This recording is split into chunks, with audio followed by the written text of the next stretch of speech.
I never thought a single sound could destroy my life, but that night it did.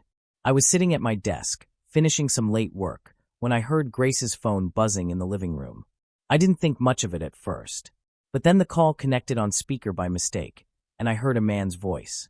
Grace, last night was unbelievable. My whole body froze. I stood up slowly, like my legs didn't know how to move anymore.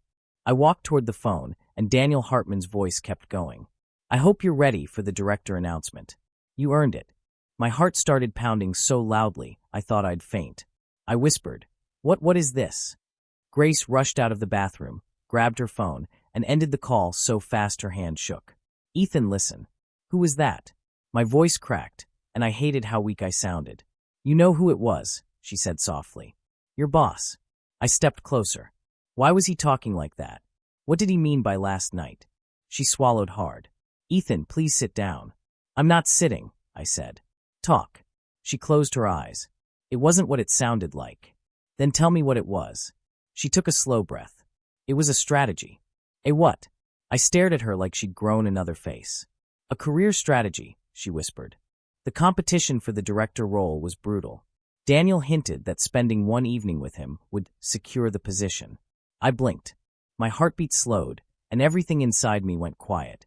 Grace, are you telling me you slept with him? She didn't answer. She didn't have to. I felt my chest tighten, like something was collapsing inside me. Why, was all I managed to say. I did it for us, she said quickly. Ethan, please listen. I didn't cheat. There were no feelings. It was just one night. Just business. Just business. My voice rose. You slept with another man and called it business? She grabbed my arm, but I pulled away. Ethan, please. You know how hard I've worked. You know how badly I needed this chance. I didn't want us to struggle anymore. I wanted a better life for both of us. By betraying me? I didn't betray you, she insisted. I sacrificed something for our future. I laughed, an empty, painful sound. You sacrificed something? Grace, you threw away everything we had. It was one night, she pleaded. It didn't mean anything. I love you. I chose you. I shook my head. No, you chose your promotion. Her voice cracked. Ethan, you're misunderstanding. Then explain it to me, I snapped. Explain why you thought this was okay. Explain why you didn't think I deserved to know. Explain why the man who's supposed to marry you is hearing this from your boss's mouth. She covered her face. I panicked. I didn't want to lose the opportunity. I told myself it was for us. For us. I repeated. Grace, I would rather live broke with someone loyal than rich with someone who sells herself for a title. I didn't sell myself, she whispered. What do you call it then? She looked away. A mistake. I stepped back. A mistake is forgetting a birthday. A mistake is losing your keys. What you did, I pointed toward her phone, was a choice. A deliberate choice. She burst into tears. Ethan, please. I can fix this. I'll quit my job. I'll talk to Daniel. I'll do anything. Just don't walk away from me. I stared at her trembling hands, those same hands I thought I'd hold on my wedding day. When did you do it? Last week, she whispered. And what was last week? I asked quietly. Her eyes widened as she realized what I meant. Last week had been the day I surprised her with a deposit for our future house. You came home late that night, I said. You smelled like a hotel lobby. You said you were exhausted from meetings. I believed you. Ethan, please. How long were you planning to hide this? I don't know, she cried. I wanted to forget it. I didn't think it mattered since there were no feelings. It matters to me, I said. Every second of it matters to me. She reached for my hand again. Ethan, I love you. I made a mistake, but I did it because I wanted a life with you. I stepped away from her touch. A life? Grace, how do you build a life on a lie? She sobbed harder. Please don't leave. Please. We can fix this. Just talk to me. I grabbed my jacket slowly. I can't look at you right now. Ethan. I opened the door. The cold air hit my face like a slap, but it felt better than the burning in my chest. Please don't go, she cried behind me. I need you. I didn't turn around. I couldn't. All I said was, you needed him more. Then I walked out into the night, unsure of who I was anymore. I didn't sleep that night. I paced outside Liam's apartment building until sunrise, my jacket barely fighting the cold. My phone buzzed nonstop, Grace. Every vibration felt like a knife digging deeper. I finally answered when she called for the 17th time. Ethan, she sobbed the moment I picked up. Please come home. Please just talk to me. There's nothing left to talk about, I said, though my voice sounded broken even to me. There is, she cried. Everything. Please. I can't lose you. Her voice cracked so hard it pulled something inside me. I sighed. Fine. I'll come for 10 minutes. Only 10. I walked back to our apartment like a stranger walking through someone else's life.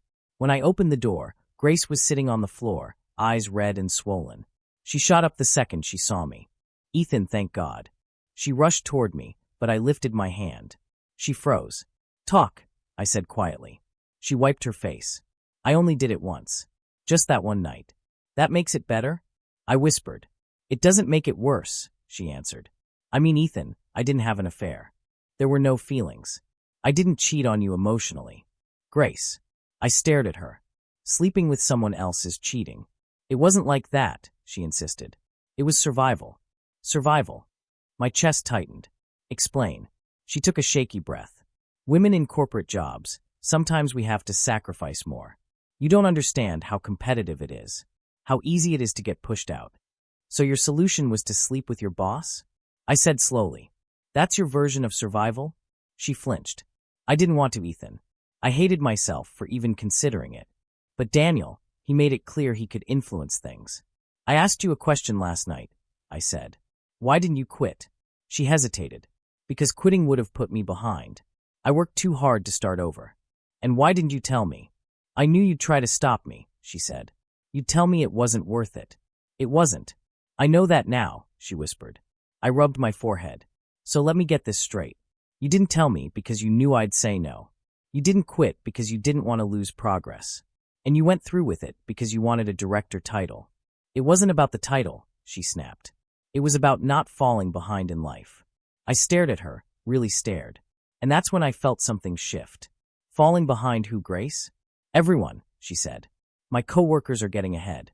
My sister just bought a house. People my age are making 6 figures. I didn't want to feel small. And sleeping with Daniel made you feel big? No, she whispered, tears flowing again. It made me feel disgusting. But I told myself it was for us. For us. I repeated. How does betraying me help us? She stepped closer. Because if I got promoted, we wouldn't have to wait years to buy a home. We wouldn't have to budget every month. I could help you more. I could give us the life we dreamed about. I wanted to scream, but my voice came out soft. Grace, I never needed more. I just needed you. She covered her face, crying harder. I thought you'd understand. I thought you'd see that I was doing something brave. Brave? I whispered. Selling your body to your boss is brave. It wasn't like that. Then what was it? She fell silent. Her silence told me everything. I sat down on the couch because my legs couldn't hold me anymore. She knelt in front of me. Ethan, I'm sorry. I swear I regret it. I regret everything. Please don't leave me. Why Daniel? I asked quietly. Why him? Was he threatening you? No, she whispered. So you agreed voluntarily. She looked down. Yes. My heart dropped again. Before I could speak, she whispered. Ethan, women sometimes do things men don't have to. We give up more. We fight harder. Sometimes we sacrifice our dignity. I let out a hollow laugh. Don't hide behind that. Don't turn this into a speech about women's struggles. This is about you. Your choice. Your ambition. She cried harder. I didn't want to be the girl who never made it. I didn't want to be your burden. You were never a burden, I said. You were the person I loved. She reached for my hands, but I pulled away.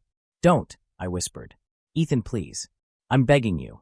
The sound of her begging tore me apart, but the wound inside me was too deep. Grace, I said, I supported you through everything. Every late night. Every stressful project. Every breakdown. Why didn't you trust me enough to talk to me first? She hesitated. Because you would have said no. So you didn't trust me, I said. I trusted you to love me, not to understand me. A bitter silence filled the room. I felt something inside me crumble. She looked up at me with desperate eyes. I did it for us. No, I said softly, shaking my head. You did it for you. Her face broke, like she finally understood the truth she'd been running from. She reached for me again, whispering, Ethan, please. Don't say that. I stood up slowly. Grace, I don't know what we are anymore. Please don't go, she begged. I'll do anything. I can fix this. I walked toward the door. You can't fix something that died the moment you chose your career over me. She collapsed onto the floor, sobbing. I love you. I paused at the door, my voice barely above a breath. If you loved me, you wouldn't have done it. Then I stepped outside, closing the door behind me. Her cries echoed through the hallway. And for the first time, I realized her truth hurt even more than the betrayal itself. I returned to the apartment the next morning because I needed clothes, not because I was ready to forgive her. The moment I opened the door, the smell of pancakes hit me. Grace was standing at the stove, smiling like nothing had ever happened. Good morning, she said softly. I made your favorite. I stared at her. We're not doing this. She turned, forcing a shaky smile. I just thought, maybe we could talk calmly today. I walked past her. I don't want breakfast. You need to eat, she insisted. What I need, I said, is honesty. She froze for a second, then forced herself to stay cheerful. We can talk after breakfast. Sit, please. I looked at her smile, too bright, too controlled. Grace, stop pretending. Her face stiffened. I'm not pretending. I'm trying. I sat at the table only because my legs felt weak. She placed a plate in front of me. My fork hadn't even touched the food when her phone buzzed on the counter. She jumped. Don't answer it? I said. It's just work, she replied quickly. Then answer it. She hesitated, too long. I stood up, walked to the counter, and picked up her phone. She lunged forward. Ethan, wait. Daniel's name glowed across the screen. His message read, We need to finalize what we discussed. Don't avoid me. I felt my jaw tighten. So the affair isn't over. It's not an affair, she snapped. Stop calling it that. What else am I supposed to call it? I held the phone toward her. Explain this. Finalize what we discussed. What did you discuss, Grace? She snatched her phone back. It's work-related. Is that what you told yourself last time, too? I said. That sleeping with him was work-related? Her hands shook. I told you, I'm ending all of that. By texting him every morning? He's still my boss, she argued. I can't ignore him. Then quit. She blinked. What? You heard me, I said. Quit your job. If you truly want to fix this, quit. Walk away from him. She laughed in disbelief. Are you insane? I worked for years to get where I am. And you destroyed us in one night, I shot back. You can't ask me to throw away my career. I'm not asking, I said. I'm telling you what it would take for me to stay. She stepped back, shaking her head. Ethan, I'm handling my career. You should be proud of me. Proud? I stared. You want me to be proud that you sold yourself for a promotion? She flinched like I slapped her. That's not fair. Neither was what you did. She crossed her arms. This is temporary. Things will calm down. Daniel just wants updates. On what? I demanded. On when he gets to sleep with you again? Her face turned pale. He doesn't want that. You sure? I asked. Because that message sounded like a man who expects something. I told him no, she whispered. I don't believe you. She clenched her jaw. Why are you being like this? Why can't you see that I'm fighting for my future? What about ours? She said nothing. Look at me, I whispered. Does our future matter to you at all? She stayed silent, her eyes darting to the floor. That silence said everything. I breathed out slowly. You don't want to quit. You don't want to report him. You don't want to lose your chance at that promotion. She didn't respond. So say it, I said. Say you choose your career over me. I'm not choosing anyone, she whispered, voice breaking. I'm choosing stability. Stability, I repeated. Grace, you went behind my back and slept with your boss. That's not stability, that's ambition. What's wrong with ambition? She snapped suddenly, tears streaming.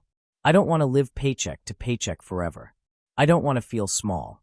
I don't want to watch everyone else get ahead while I stay stuck. I deserve more. And I don't. I asked quietly. She covered her mouth, shaking. Ethan, please don't twist this. I'm not twisting anything, I said. I'm finally seeing the real you. Her phone buzzed again. Another message from Daniel appeared on the screen. We aren't done. Call me.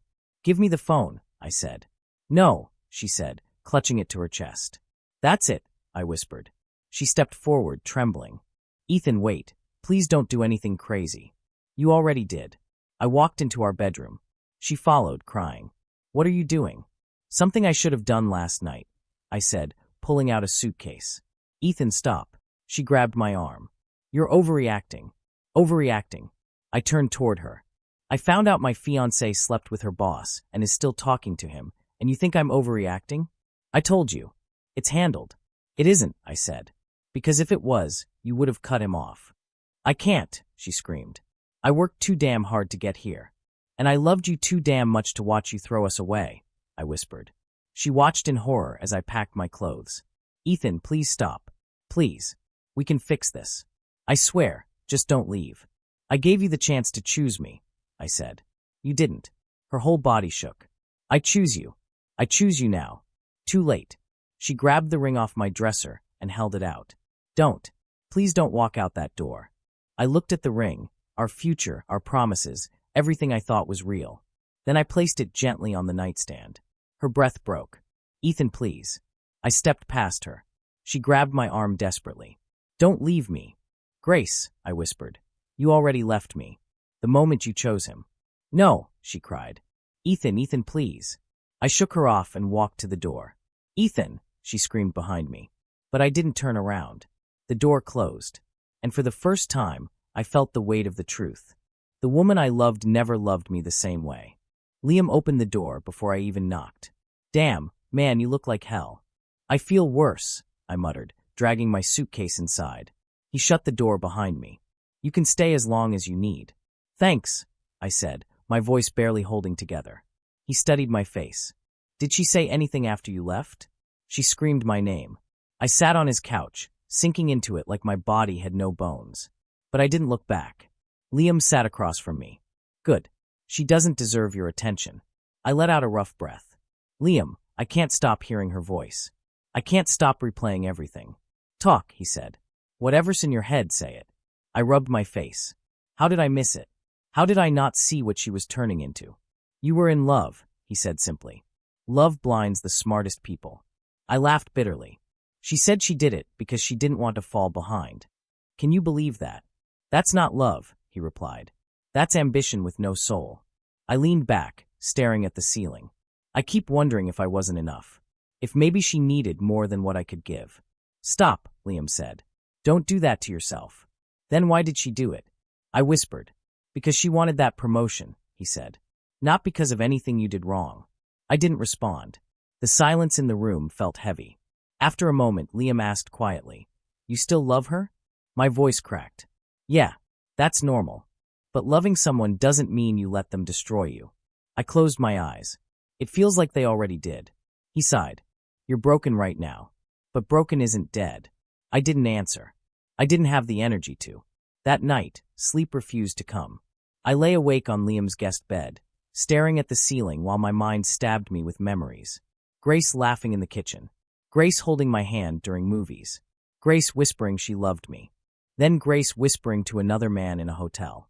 Every thought made me sink deeper into something dark and suffocating. At 4 a.m., Liam knocked softly. Still awake. Yeah. He sat on the edge of the bed. Look, man, I know it hurts, but you can't let her control the rest of your life. She already took the best years of it, I whispered. No, he said. You gave her those years, and you can take the future for yourself. I nodded slowly. It was the first sentence that felt like a lifeline. When I returned to work the next morning, Emily from accounting approached me at my desk. She hesitated before speaking. Ethan, are you okay? I forced a smile. Yeah, just tired. You look different, she said gently. Is something going on? I almost told her everything, but the words stayed locked inside. Just personal stuff. She nodded. Well, if you need someone to talk to, I'm here. Her voice wasn't pitying, just kind. And God, kindness felt strange after days of pain. Thanks, Emily. Really. She gave a small smile. Take care of yourself, okay? Her warmth stayed with me longer than it should have. During lunch, my phone buzzed again. Grace. Grace, please come home. I can't breathe without you. I ignored it. 5 minutes later. Grace, you're being cruel. At least talk to me. Ignore. Then another. Grace, if you loved me, you wouldn't be doing this. I clenched my jaw. Liam looked over. She texting again? Non-stop, I said. He reached across the table. Give me your phone. No. Ethan, he said. She's manipulating you. Read the messages out loud. I handed it to him. He scrolled. Jesus. She's switching between crying and blaming you. I know. When are you going to cut her off? He asked. I swallowed hard. When I'm ready. He leaned closer. And when will that be? I didn't answer. Over the next 2 days, Grace's messages flooded in. I can fix us. You're the love of my life. I didn't mean to hurt you. You're throwing us away. Why are you doing this to me? Answer me right now. Each one twisted something inside me, but I stayed silent. One night, Liam found me staring at my phone again. Ethan, she's not apologizing. She's trying to control you. I breathed shakily. I know. Then do what you need to do. I looked at the screen, her latest message glowing. If you block me, you're proving you never loved me. My chest tightened. But then I remembered Daniel's messages. Her lies. Her excuses. Her choices. And something inside me hardened. I'm done, I whispered. Liam nodded. Do it. I opened the settings, hovered over her name, and hit block. The moment I did, a heavy silence filled my chest. Not relief. Not joy. Just space. Empty, painful space where love used to live. But it was mine. For the first time in years, it was mine. I didn't expect to hear anything about Grace again, but karma has its own timing. One Monday morning, Liam walked into the kitchen holding his phone with a grin. Bro, you need to see this. I sipped my coffee. What now? He turned the screen toward me. Your ex's company. It's blowing up. I frowned. What do you mean? He scrolled. Apparently someone reported Daniel for inappropriate conduct. HR launched a full investigation. My heart stopped for a second. Grace. She's part of it, he said. People are talking. I exhaled slowly. Talking about what? That she slept with him, he said bluntly. I felt my stomach twist. Does everyone know? Office gossip spreads like wildfire, Liam replied. They're saying her promotion is frozen. And Daniel, he's denying everything. I stared at the table. Of course he is. Liam leaned back. You okay? I don't know, I admitted. I'm not happy about it, but I'm not sad either. He nodded. That's fair. Over the next week, my life took a strange turn upward. I started working out with Liam. My appetite came back. My sleep returned in small pieces. I felt like I was waking up from a nightmare I survived without realizing how close it came to killing me. At work, Emily noticed the difference. You look better these days, she said one afternoon. I'm trying, I replied. She smiled gently. You're doing more than trying. Thanks, I said. Really? She tilted her head. If you ever want company for lunch again, you know where to find me. I didn't read anything into it. It was just nice. A warmth I hadn't felt in months. By Friday, the storm around Grace had grown louder. People whispered that she'd been Daniel's favorite. Others hinted she'd traded dignity for promotions. None of it surprised me anymore. Then, right when I thought she was finally out of my life, she appeared. I was walking toward my office when I saw her standing by the front doors. Eyes red, makeup smeared, hands shaking. My chest tightened in shock. Ethan, she whispered when she saw me. I froze. What are you doing here? She took a step closer. I needed to see you. You shouldn't be here, I said quietly. Please, she begged. Just listen. I didn't respond. I didn't move. She took another breath. Daniel, he denied everything. He told HR I made it up. He said I was desperate. They suspended me until the investigation ends. I stayed silent. Tears slipped down her cheeks. Everyone is talking about me. They think I slept my way up. They think I'm disgusting. I looked at her, expression blank. Grace, what did you expect? She flinched like I'd slapped her. I thought he would protect me. Why? I asked. Because you protected him? She covered her face, sobbing. I lost everything. My job. My reputation. My confidence. I feel like my life is collapsing. And what do you want from me? You, she cried. I want you. Ethan, I only ever loved you. I swear. Please believe me. I stared at her quietly. Her words didn't hit the way they used to. They didn't cut. They didn't heal. They simply existed. She stepped closer. Please say something. I looked into her eyes and finally saw the truth. Fear, not love. Regret, not realization. She wasn't here because she missed me. She was here because she had nowhere left to fall. You're only here, I said softly, because your career fell apart. No, she cried. I'm here because I love you. I shook my head. If you loved me, you wouldn't have thrown us away. She reached out. Ethan, please. I stepped back. Don't. Her breath broke. So you're just going to walk away? Yes. You don't mean that, she whispered. I didn't argue. I didn't explain. I didn't comfort her. I simply walked past her. She grabbed my arm weakly, but I kept moving. Ethan, please, don't do this to me. I didn't turn around. I didn't slow down. For the first time since everything happened, I felt something powerful inside me, control. Not over her life. Over mine. Her voice cracked behind me. Ethan. I kept walking. The elevator doors closed between us. And for the first time, the silence felt like freedom. Grace's downfall spread faster than I thought possible. By the end of the week, she was suspended. 2 weeks later, she was officially terminated. Office rumors twisted her name into a warning, a punchline, a scandal people whispered about behind coffee cups. Liam told me about it first. She's done, he said. Daniel threw her under the bus. I shrugged. He always would. You're not happy about it? No, I said quietly. Just numb. My life moved differently now. Slow, steady, peaceful in ways I'd forgotten existed. Emily checked on me during work hours, sometimes stopping by my desk with coffee. One afternoon she said, "You look lighter these days." "Trying to be," I replied, and it was true. "Good," she smiled softly. "You deserve to breathe." Her kindness didn't feel threatening. It just felt safe. But Grace didn't disappear.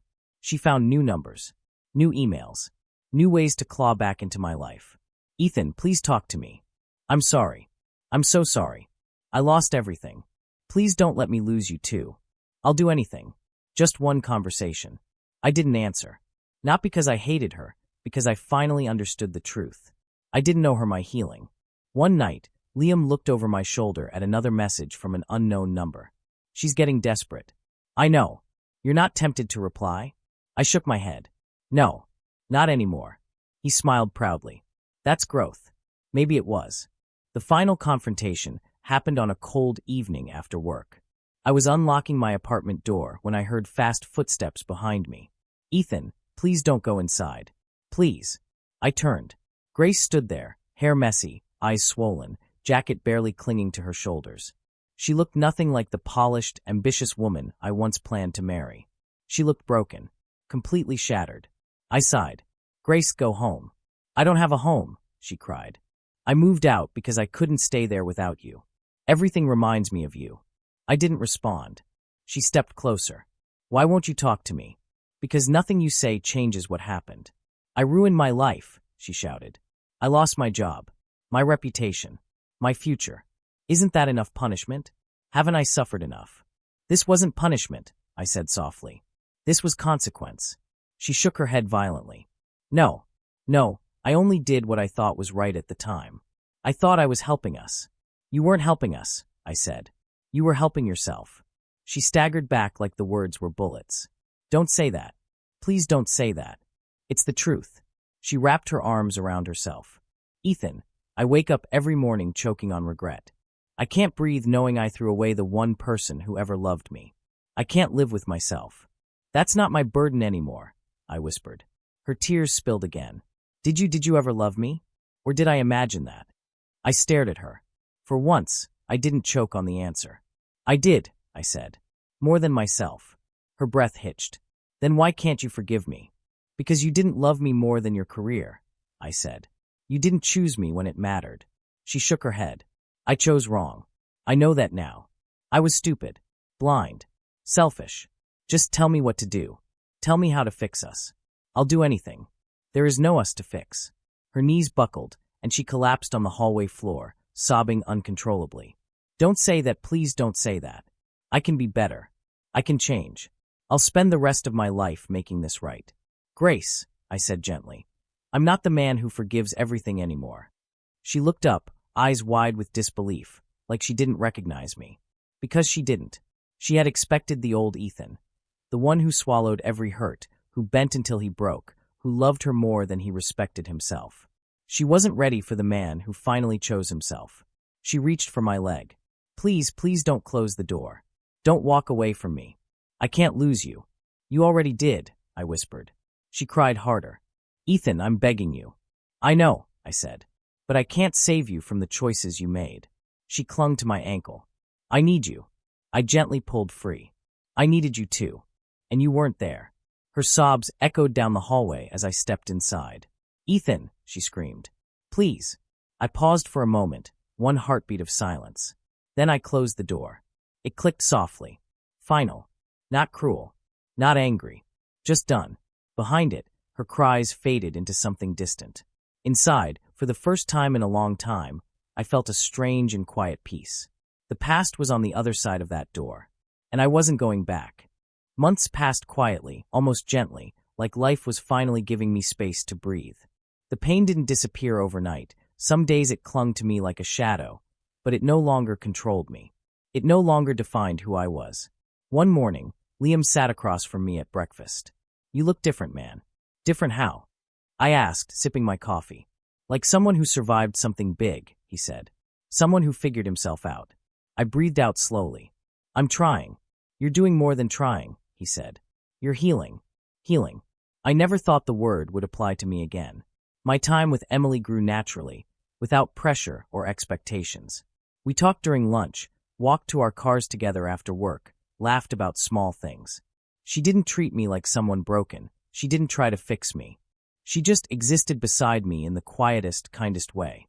One afternoon she asked, Do you feel better these days? For real? I nodded. Yeah, I do.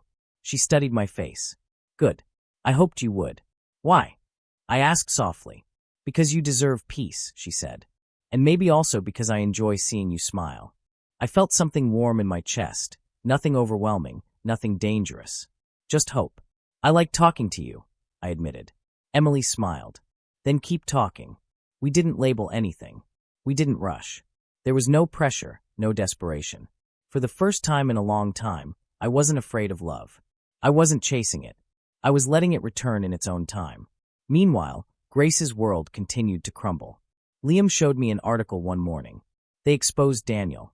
Turns out he manipulated multiple women. HR found emails. Grace wasn't his only target. I shook my head. Doesn't change what she did. I know, he said.